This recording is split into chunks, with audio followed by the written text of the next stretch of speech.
Yo, what it do? Welcome back to another episode of Lord of Perfected Work. It's your host, Lord Shu. This is After Five, the podcast. You're watching the After Five channel. Today, I got a special guest with me. Her name is Tabatha Vail, and I'm gonna let her tell you what she does. This is just a little intro before the episode drop. Just want to give y'all some updates what's going on. First and foremost, please check out the episode we did with Preston Gray and of Taylor Smoke on the channel. So awesome video, great gems, great information, and also I have an episode with Shira Goldsmith as well. Another great episode. These entrepreneurs are inspiring. So please check out the videos. Also, I'll be doing an episode on my channel, Lord Shu, which the link should be somewhere in the bio or in the description box, somewhere. But I'll be doing another vlog episode for my vlog Keys to the Island. We're going to Dallas, so I'm be filming, recording with my boy Phelps. We gonna be bringing back some more classic music for y'all, and also we celebrating Ali Muhammad's birthday. Happy birthday, Ali! Much love to you. And last but not least, I want to say this episode that's out, it should be April 12th. We're gonna give a special shout out to Tabitha's son. So this episode is dedicated to him. Y'all, please watch this episode. It's going to be very inspiring, man, especially for people who have lost a family member to gun violence. So let's get into it.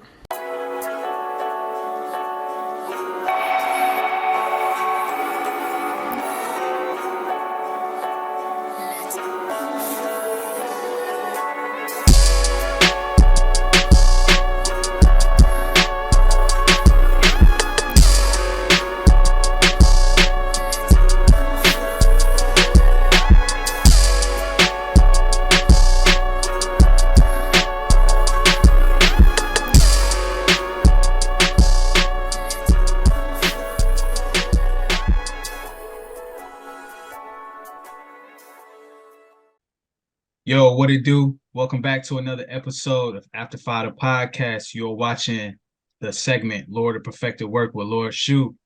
And if you are new to the channel, please stick around. Leave a comment when you think we said something very great or valuable to you. And also click that thumbs up button. Like the video, y'all. Show us that we're doing good. Today I have a very, very special guest. Someone I like to consider a friend and also a Young Jeezy fan. I love Young Jeezy too.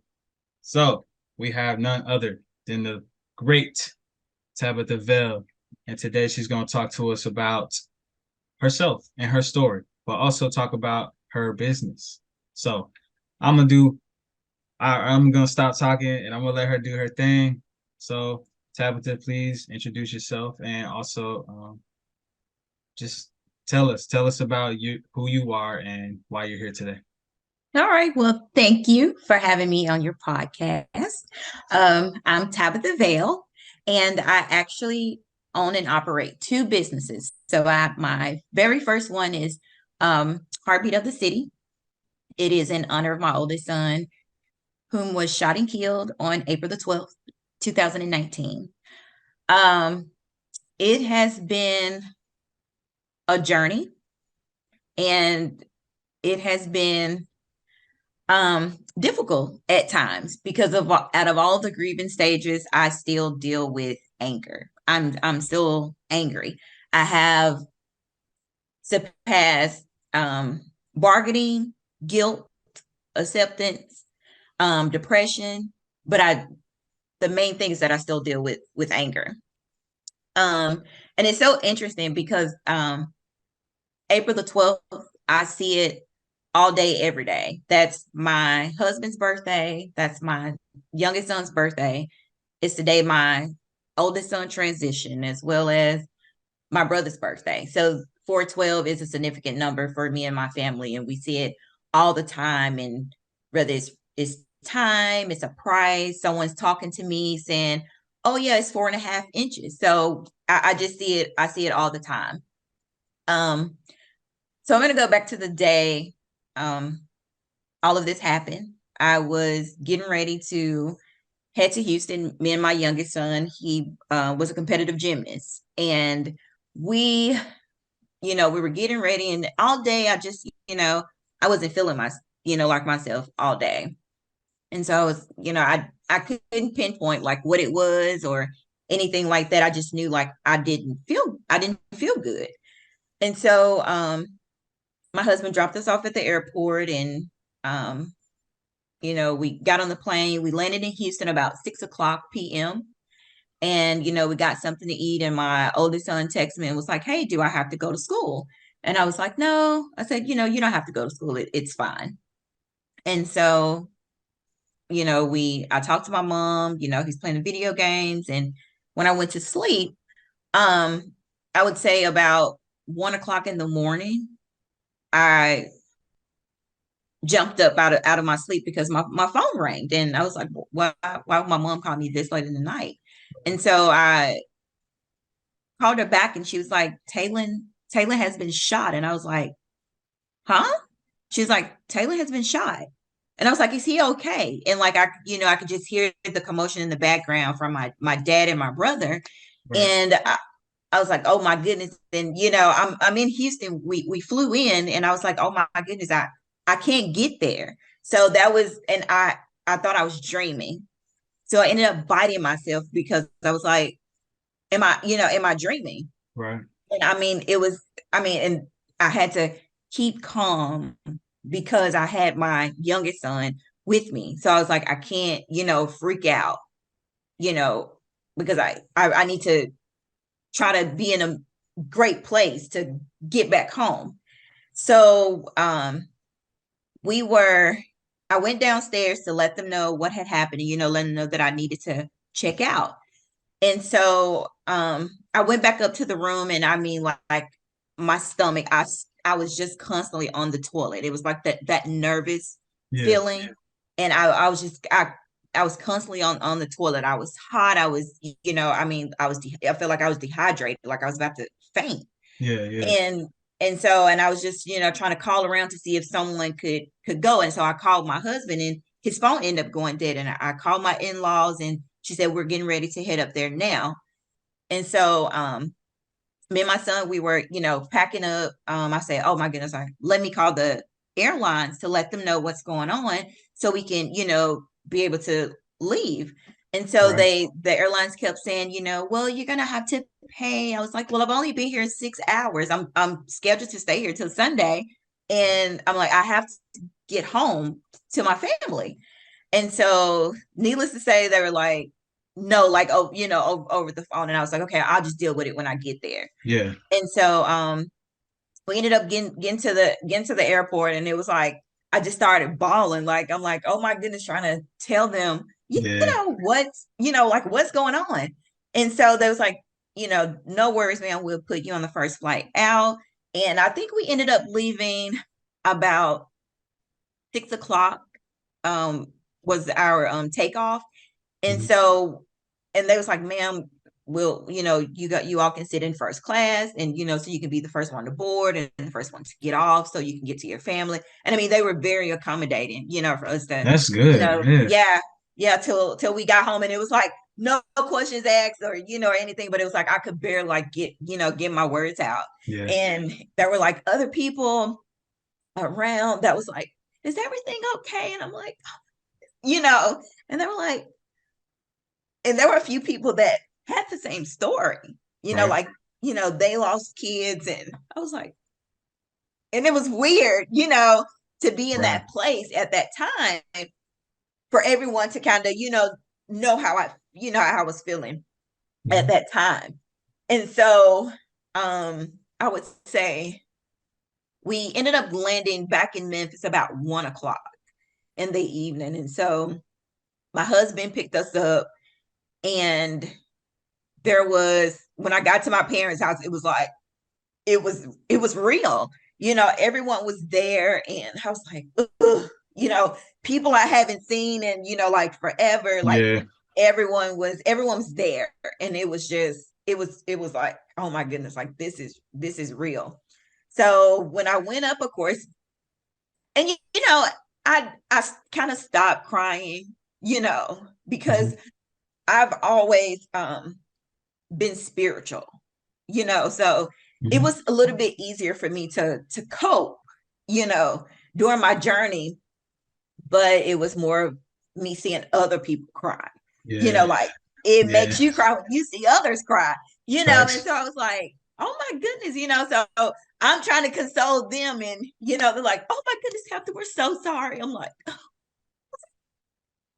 thank you, because Right. like I've never been in that situation. It's like, what do you really say? Yeah, exactly. So yeah, so I go in, see my parents, my dad sees me, and he just starts bawling, and he's like, really? And because he felt like you left him here with us, Yeah. and so he's not here. And Yeah, just get it out. Just let it all flow.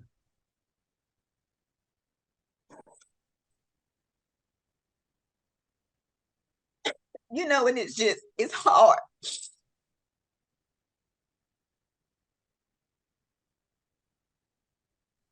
It's just really hard because as a parent, you feel like you have to protect them. And I felt like I could not protect him. And he was where he needed to be. He was in my parents' home. He wasn't, and when they said he was shot, I'm like, did he sneak out? Did he leave and go somewhere? But Mhm. he was where he was supposed to have been. He was on my parents' couch, asleep, and shots rained out, and he was hit. So that's what I deal with the most as far as anger, Mhm. is because he wasn't at the wrong place. Yeah. He was where he was supposed to have been. And I get that when people say, well, he was at the wrong place at the wrong time. You're never at the wrong place at the wrong time when you're at your grandparents' house asleep on the couch. Yeah. Like that's not the wrong place. He was where he was supposed to have been. And so, just to leave, you go out of town, and you're looking forward to coming back home to your child, and Mhm. you never see your child again. And so that's a hurtful, thing. And so I just, over the years, it's been a journey, just kind of on and off. Mhm. A lot of triggers. Because my youngest son, he's still, dealing with it, but the older, he gets, I, just make sure he's good mentally, Yeah. because that's one of the things too that I'm struggling with is, like, every year on 412 is like, I want him to be with me, but I Mhm. know I can't, that's something that's out of my control whenever, goes on. Mhm. And so my son was a freshman when he, you know, passed away. And so I'm struggling with my youngest son being a freshman, Mhm. Yeah. And Yeah. so and then I feel like another thing that I have to, dread is him turning 16, because that's when my son passed away, when he was 16. So I feel like once I get those two, get past those two, I'm good, after that.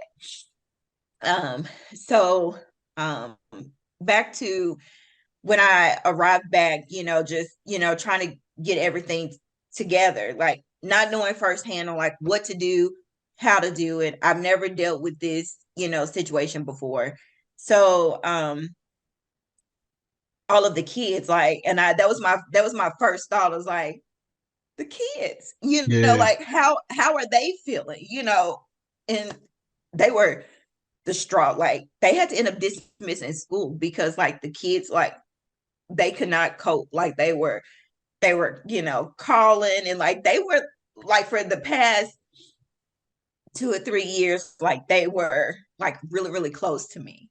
And Mhm. that's what really, really kept me going, outside of, God giving me the strength, but the community and the kids, like, really, really kept me going. They never once forgot about him.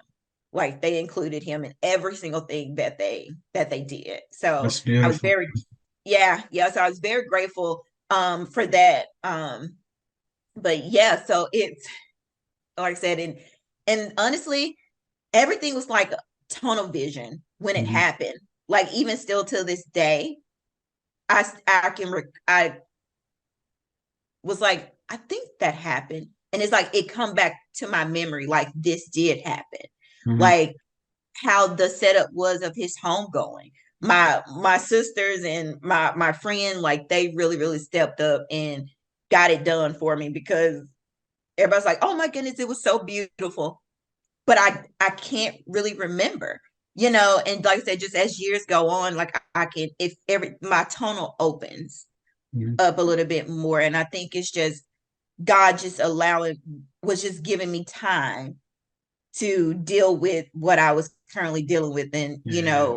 and it's just gradually opening up for me to actually see the great work that was really done, with all of this. Yes. So, um, and it was, so like I said, all that week.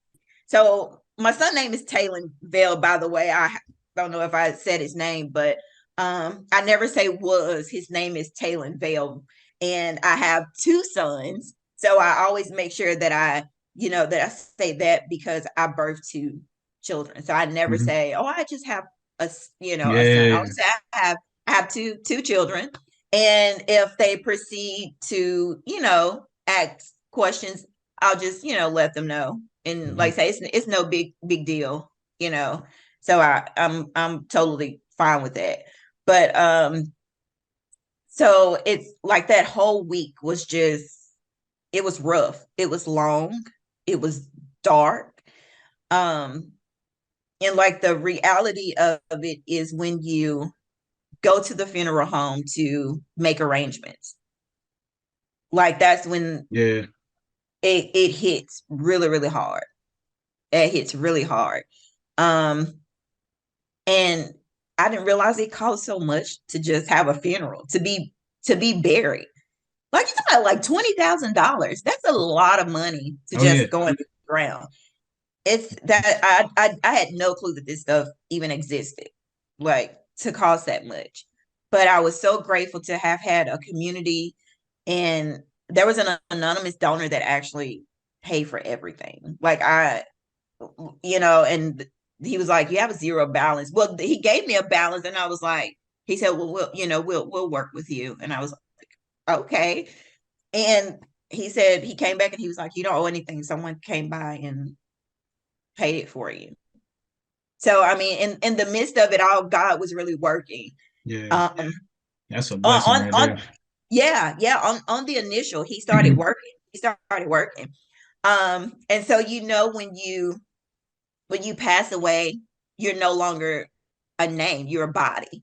Yep. Like they no longer say, well, Talon is back. They said the body will be back Friday. Yeah, that's so weird, man. Yeah, it's really weird. They always say the body would be Like back. that They was never a called that family person by member. name. Yeah, yeah, yeah. But this too, I guess that's just a mortician's Yeah.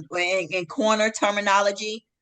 So it is what it is because I know what he is to us. Yeah. So That's um the most important thing, honestly, right yes, there. yes. So we ended up having his home going on a Friday. Mhm. I worked at our community college, and we actually had his home going there because he played competitive basketball, That's and why. he was a beast at basketball. He loved basketball, and there was like he played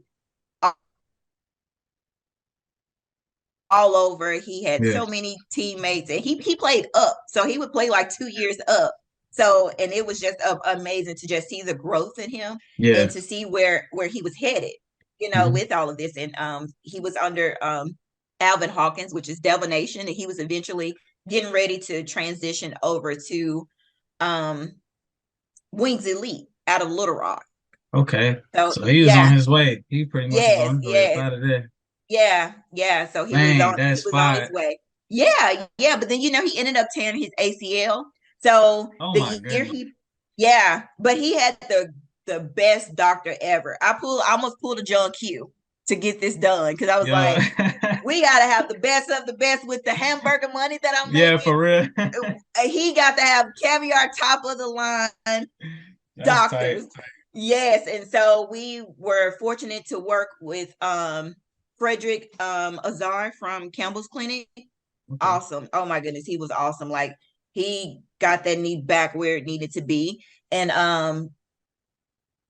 May the 31st, 2019 would have made a Yeah. year. So he would have been ready to come out and start back playing. So but his number was pulled, and so it was time for him to go home. He served his purpose here Oh yeah. on earth, and so he just time for him to go. And so he's actually healed on that side, so he doesn't have to worry about you know the things that we're currently worrying about right Yeah. now. So it took me a while to get here, but I'm here and still have a lot of growing to do with everything.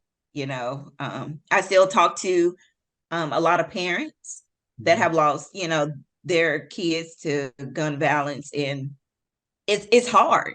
I talked to ones that came before me, and I talked to ones that came after me, Mhm. and it's hard to always hear of another mother that has lost a child to gun violence.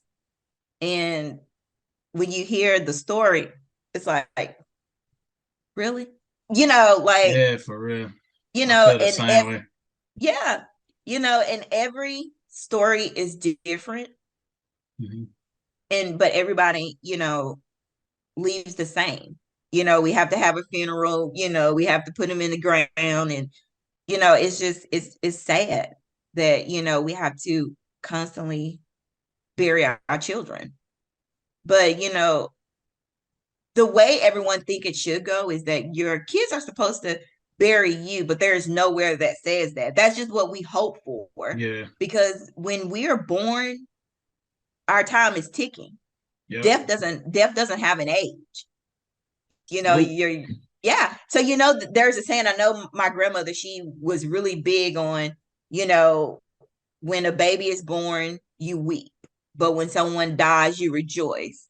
And so it's like a lot of these things are like kind of coming back to me as the Mhm. years, goes on, because time doesn't heal all wounds. It still feels like yesterday. I can still recall everything as it was yesterday, and I'm about to go on my fourth year, and it still Mhm. feels like yesterday. And I think about him from the time I wake up to the time I go to sleep, and all in between, just taking different routes. And oh, I remember we took this route, and he did X, Y, and Z, and it never fails. Every time I go that route, it's the same thing, and it's Right. and so and I would always get this sign. He loved Dear Mama. And I kid you not, I can, listen to the Word. radio 101.1 or 103.5, and it'll Yeah. just immediately just come on like Dear Mama. And I was like, He with us. He yes, vibing. absolutely. Yes. And That's so tight. that has really kept me sane, along with my husband. And I try not to burden anybody with my, you know, with Yeah. how I feel, because no one really knows how I feel unless you've actually lost a child. Yeah. Like my took my son's life, and so it's the pain runs deep for a mother, and it's not the same for a grandmother or sister, brother. It's that mother's hurt. It runs deep. Oh It yeah. runs it runs very, very deep.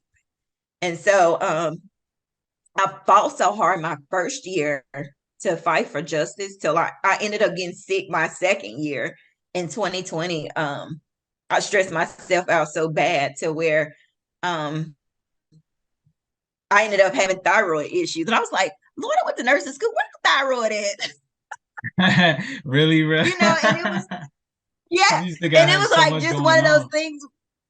Yes. And so it was like, of course, when you go to the doctor and they Mhm. can't find anything, it's like, we can't seem to find anything wrong with you. Right. Have you had any something traumatic to happen to you? And I was like, I lost my son last year. And they was like, that's what it is. It's the trauma in the body. And Hmm. like when they say stress is a silent killer, it's true. It is true. It is so true because I had no clue. Like I was just stressing that bad, But just going through what you go through, it's hard. It's hard not to think about your kid. You go on doing great things in this world, and you like I can't even share it with my kid. Right. He doesn't get the opportunity to benefit from it because someone thought that he no longer needed to be here. And so it's just one of those things where I'm like, okay, I'm gonna have to, be that change that Through that. comes to the community. So that's how I ended up forming Heartbeat of the City. So we provide educational programs and services to the youth. So I currently operate as an LLC, which is currently my baby, right? Yeah. Because when I become a nonprofit, I have to pass my baby to a group of strangers, to actually make those decisions. So I'm moving forward this year with becoming a nonprofit Hmm. so I can bring more things to the community for our youth and more so young teenagers because that's where they are influenced the most, peer pressure. Hmm. Um, and we lose a lot of our kids to gangs, Yeah. because they feel like they get the most love there, and it's they care about them, but there are so many other avenues to find that love and that leadership, accountability partner. Like there are other avenues for you to take. And I would always tell my kids, if you can't come to me and talk about it, it's wrong. Yeah. Pretty much. It yeah. Yeah, it's wrong. If you know you want to do something and you are, well, I'm not gonna tell her about it, and you go and do it, it's wrong. But you don't want to hear what I have to say.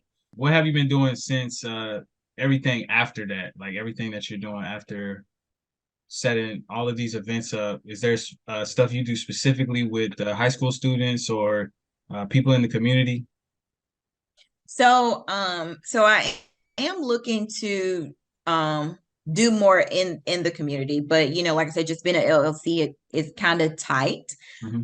But I am looking to become a nonprofit this year so that I can benefit from grants and things like that to target the youth more. Um, Okay. and I am working with a lot of pillars of the community as well that do a lot of behind the scene work. Um, and especially at the high school, I will focus on the seniors. Um, and they also retired his jersey as well. He never made it to the Nice. high school because he was a freshman, and so he was still in junior high school. But they ended up retiring his jersey, so he was number 3. Taylorville number 3, and I also working on a clothing line, TV3 clothing. So hopefully we'll have that going out this year. Um, and also John Calipari sent him an autographed jersey because that's the college that he wanted to attend, University of Kentucky. So John Calipari sent him an autographed jersey. He loved Kevin Durant, so That's he sent dope. him an autographed jersey with the number 35 on it and gave him a letter for a full ride scholarship. So and also you all will be able to capture a lot of my moments over the years on our Facebook page. If you go like our Facebook page, Heartbeat of the City, you'll be able to see, if you start from the beginning, you'll be able to see some amazing things that, that the community has done. Also, Grind City Kicks gave me a memorabilia with a Jordan shoe. Um, and they ended up presenting it to us at IHOP. So it was a video. That's Um, hard. Oh my goodness, it was, and I had no, how you see this stuff on TV, Yeah. how they, me and my husband were just sitting there eating, and then, Ah, they you popped up on you know, like that. yes, and so he comes in with this That's tough. shoe, and my whole family is there, like my cousins, like everybody is there, and I mean, I was blown away, and it was also the weekend that I graduated, and it was Mother's Day weekend. So, and I ended up Nice. graduating. Yeah, I ended up graduating that Saturday morning, and then Mother's Day was like that following Sun that the next Sunday. Word. And oh man, it was and it was like a movie. He was like, and and he was like, "Did you know?" I'm like, "No, I did not know," because you see this stuff on the TV. But and when he bought it to me, and I just looked around, I was like, "Wait a minute, you're supposed to be at work." And Right. it was my sister, and so it was amazing. I tell you, I was blown away. But yeah, if you all go like my Facebook, Heartbeat of the City, you all will be able to see all of the great things that we've done. Um, thus far and that we will continue to do. And so just be on the lookout for a lot of things that we have planned for the community. And my son, he has a day in the city, which is April the 12th, but we observe it every year on Good Friday. Nice. And yep. And so what that consists of is that I, get different organizations from the community and the surrounding areas to come in. We had a counselor to come in. We had many vendors to come in. I had maybe 6 or 7 speakers to come in, and I fed them, and we gave the kids swag bags that had a t-shirt in there, little different goodies. We had like over $1,000 in giveaways, ranging from like gift cards and oh, it was phenomenal. And the way the community showed up and helped, like I was like, oh my goodness. I was like, all you have to do is ask. Matthew Right. 7:7 says, ask and you shall receive. And so, and I mean, they really, really showed up, and has even 4 years later, they're still um helping in any way that they can, as well as the kids. So I still get text messages from them, and they're all gone off to college and Right. doing their own thing. So that has been really, really good to actually see them do their thing. Yeah. Last year would have been the year that my son would have graduated, and so instead of doing a my normal event, I actually did a field day. It was called Taylor's World Field Day. So that was intimate for the senior class of 2022. So we had bounce houses, snow cone, popcorn, candy machines, and uh-oh. So yeah, so we had all of that, and I mean, it was great. I really enjoyed it. And now the class of 2023 wants to do it, and so and I think this is going to be something that I'm going to implement every year. Um, is a field day, because instead of making it like for seniors, I'm going to make it more of a family day Yeah, that would be for dope. the community. Yeah. So, and class of 22 will always and forever be invited to come back to any and everything that I have for a Heartbeat of the City. Okay. So for the people watching, y'all see this honestly, this is a very inspiring story because you took a tragedy and you turned it into triumph. Because I know about your first business, but your second business also it came out of this as well. So I just think that everybody watching, y'all learn from this episode, and also take the information that she has given y'all, because it's a lot of gems, and just listening to her talk, I actually learned some stuff. So, but I got a question for you. You said that you do an event every year, right? Mhm. Okay. And is there a way that people can donate to help with these events, or is there any way that someone could support your movement?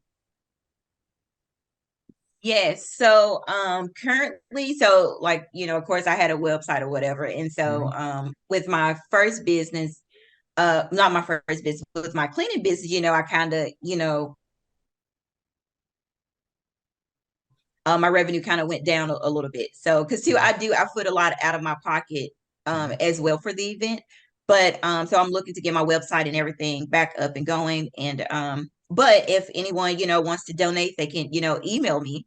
And when that time rolls around, I can, send them a message and, let them know. So that's at info@tnjcleaning.com. and they just send their information, and I can send them a sponsorship packet if they want to help sponsor the event. There are 3 different tiers that they could choose from. um and if you are available to come out, I would be more than glad to have any and everybody out. We welcome everyone, especially if you're our sponsors. We would be forever grateful. And also, the way that I give back um in my cleaning business is that I provide a free house cleaning valued at $250 to a family that has lost a loved one. Because I know firsthand of, when you go through that and trying to keep your house together is hard. And so we would be there to assist you and, whatever you need for up to 4 hours. And we also bring a bouquet of blue flowers, which represents peace and tranquility. That's awesome. That actually makes me want to get involved myself. So that's why I asked, because I think more people should support this movement. It's something that is happening on a daily basis in our country, and I'm glad that we did this episode so we can raise more awareness about this. Is there anything else you want to tell the people today? Any words of wisdom? Anything? Um, just going through what I've been through has been, hard. Mhm. Um, and I felt like justice was served on the front end, and then I felt like the justice system failed me. Um, and with COVID and everything, the statutes of limitation, how they try to get all technical, um, there was nothing that they could do, but um, I serve a God that sits high and looks low. And so whatever you do, it is going to come back.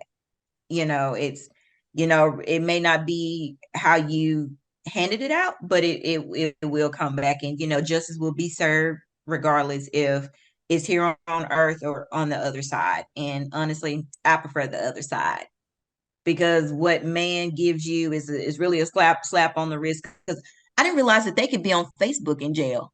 I was like, you Yeah, might as well, and they look so much better when they're in jail than they do out here in the real world.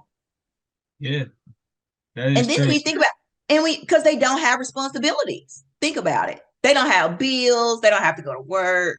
They Honestly, just, it's you just living scot free. I mean, you might yeah, do a little work, but a little work, yeah, bare minimum bare work. But minimum work. Yeah. yeah, but when you're out here in the real world, like you suffer. You really suffer. So um, but I know justice, would be served, and I just continue to pray and fast and stay prayerful in any and everything that I do. Okay. That's real talk. Um, First, I'm gonna let y'all know the episode is dropping today, April 12th. So we're gonna celebrate. This isn't episode to make you feel a certain type of way, but an episode to make you understand the many perspectives of what being a human on earth is, how we can all become closer through all different walks of life or anything that's going on. And I really love today having this talk with you because it opened my eyes to a lot of things.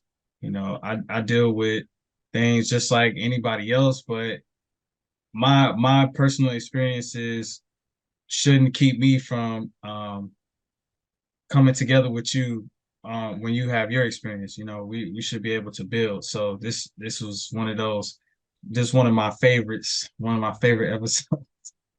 Just to be real Thank with you. you. So, oh yeah. Um, before we close out the episode, just want to do a moment of silence for the sons, daughters, and family members who have been lost to gun violence, including your son. Do a moment of silence for them. Show our respects.